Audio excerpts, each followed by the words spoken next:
It figures I wouldn't be dressed when I met my soulmate. Oh. That came out wrong. I mean, I was wearing this old, dirty hoodie and some sweatpants because I was sick the last few days. Snuggled up on the couch watching church, because for some reason in a pandemic they don't like you sharing a common cold around. The house was warm, the fire downstairs going strong, I had a blanket, life was good. I looked away from the live stream for a moment, feasting my eyes on the snow palace world outside. Then there's this thump from the basement. Crackling, hissing. And a whoosh. It sounded like a fire had broken out of our wood stove, and was happily consuming the basement. But I've heard these sounds before. Sometimes when the fire breaks down a log it gets noisy. And I didn't want to be paranoid. So I leaned back on the couch, and went back to watching church. And suddenly this man darts into my vision, bounding up my front steps and hammering on the door. I shrank back, staring in confusion at his clear agitation. Why was he yelling? What was he yelling? I was in my ninja outfit, not fit to be seen. More gleeful crackling below. Groaning, I stood up and reminded myself that I'm a gorgeous specimen even without makeup. Oily hair, neglected skin and all. Hello? There's smoke coming from your basement. What do you mean smoke? His eyes widened, and he pointed frantically behind me at the kitchen. I glanced back, and saw the culprit curling smugly up from the basement stairs. My jaw dropped. Oh. I should probably get that. I shut the door in his face and dashed to the stairs, which were very smoky indeed. I grabbed the ancient fire extinguisher from the wall and pushed my way down, but the stairs were already very hot because I had stacked our wood beneath them. Thanks to my genius foresight, of course. I don't know anything about fire extinguishers, but I figured they should be user-friendly, so I fumbled with the trigger until suddenly white stuff started spraying in my face. I dropped it, coughing. There was smoke and extinguisher powder, and flames climbing a wall, and suddenly someone pushed past me, snatched the extinguisher and pulled me back up the stairs. Then I heard sirens. Oh great. I thought, as he dragged me out the front door. Now I'm gonna have to pay for an ambulance. As soon as we were outside I remembered my plan. You know, the plan you always make when you're lying awake at night hoping the house doesn't burn down. I was supposed to grab a robe, or a coat, whichever was closer. Then my violin, Bible and journals.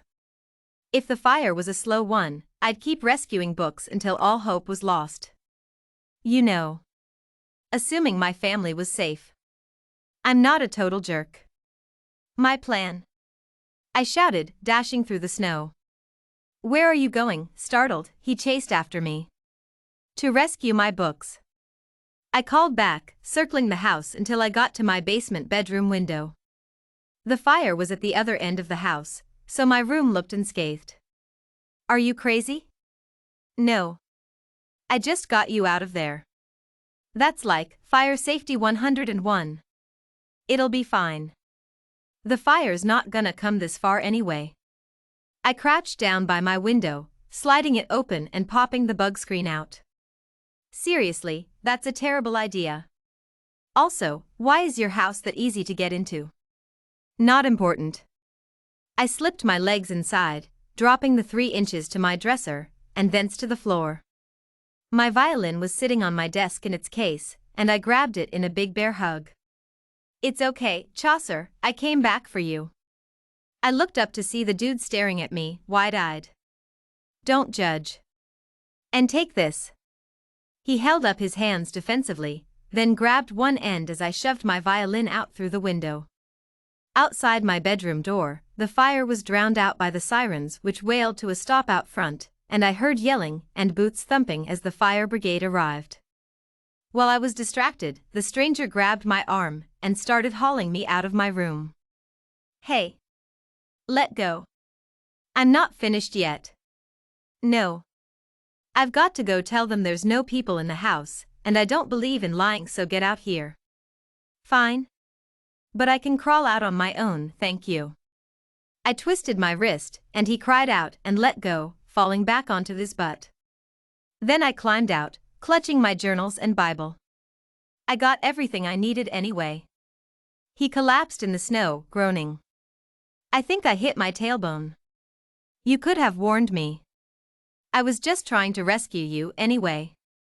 Well, you already did that once today, and anyway, I don't think you could have actually pulled me out. That's a pretty awkward angle. I would have found a way. I'm sure. Suddenly tired, I sat down in the snow beside him, and got a good look at him for the first time.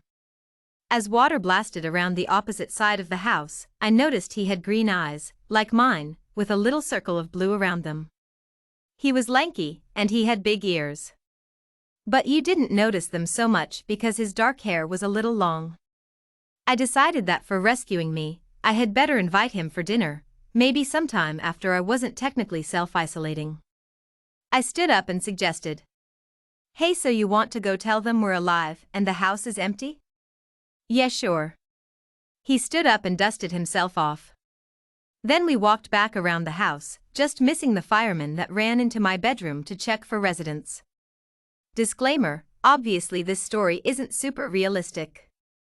I did zero research on fire procedures. And I think I might have misread the writing prompt, so maybe they're supposed to already be partners? Oh well. Hope you enjoyed it.